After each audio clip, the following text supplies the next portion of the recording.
Sementara itu peristiwa teror juga terjadi di Jawa Tengah. Sebuah motor menabrak petugas di Mapolres Banyumas. Seorang polisi terluka dan untuk mengetahui informasi terkini sudah terhubung melalui sambungan telepon dengan jurnalis Transmedia Imam Ambarwoto. Selamat siang Imam, bagaimana situasi terkini di sana?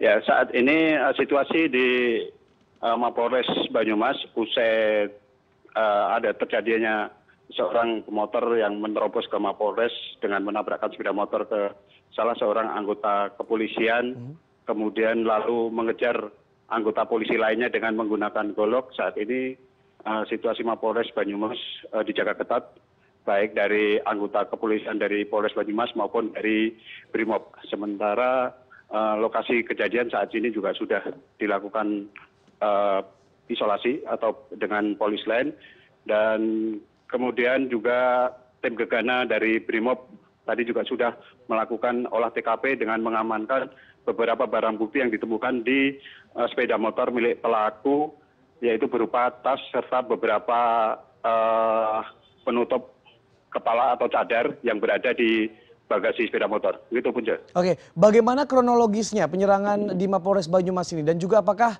pelaku sudah berhasil ditangkap? Baik, kebetulan pas kejadian tadi saya juga berada di Polres Banyumas. Artinya saya melihat kejadian itu karena sebelumnya kita mau dari Polres Banyumas mau mengadakan press release dengan kasus pencurian dan kekerasan. Namun pada saat tiba-tiba sekitar pukul 10.15 kita mendengar suara sepeda motor yang tiba-tiba jatuh, kemudian menabrak salah satu anggota kepolisian dan melihat anggota kepolisian juga terjatuh setelah ditabrak.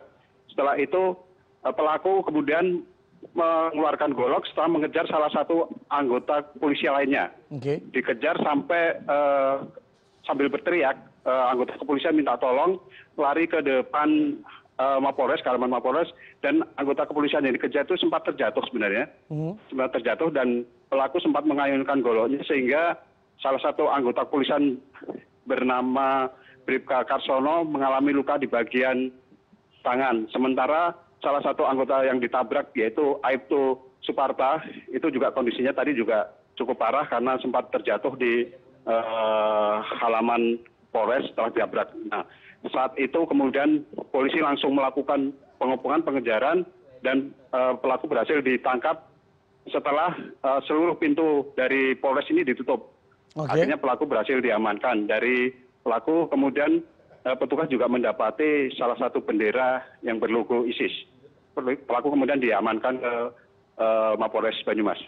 Oke, singkat saja motifnya apa dari kejadian ini? Saat ini belum ada keterangan resmi dari pihak kepolisian karena pihak kepolisian masih melakukan